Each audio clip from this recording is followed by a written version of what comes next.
capture this. Okay. My Michigan hero. The world is full of evil. People don't want to do nice things for free. Some people want us to view the world as a world with no hope. We as 13 and 14-year-olds were brought up in a world full of it. That's why everybody needs a hero. It is not necessarily someone who is strong or fast, but someone who is willing to step up and show others that the world doesn't have to be this way. That's why my pastor, Frank Hampton Jr., is my Michigan hero.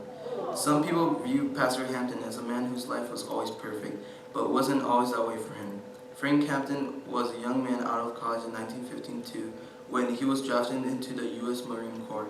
They told him that he had to fight in the Korean War, and little did they know that Brother Hampton had given his life to Christ and was a changed man.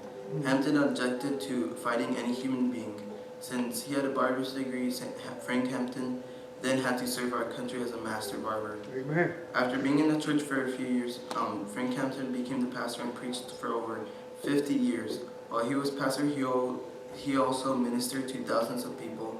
He went to Haiti, Panama, Honduras, Jamaica, Grand Cayman Island, and Mexico to change people's lives. He also went and spoke to prisoners in prisons and throughout the country.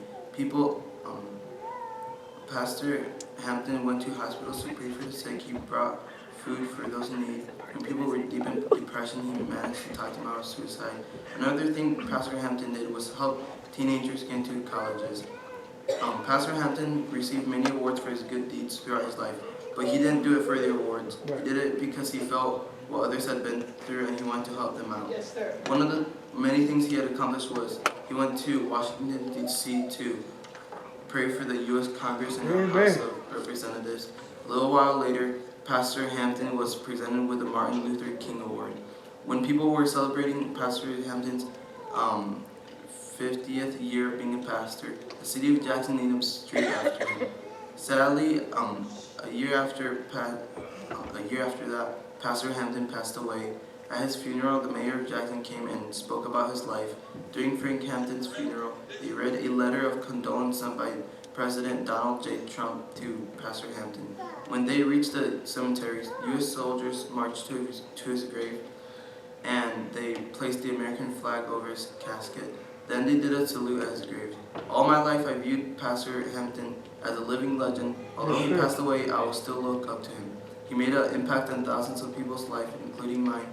He was truly a man after God's own heart. He was a pastor, a veteran, a blessed father, a grandfather, and a great-grandfather. He was, is, and will always be my Michigan hero, Pastor Frank Hampton Jr.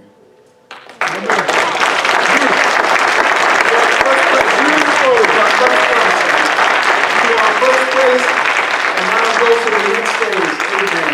Amen.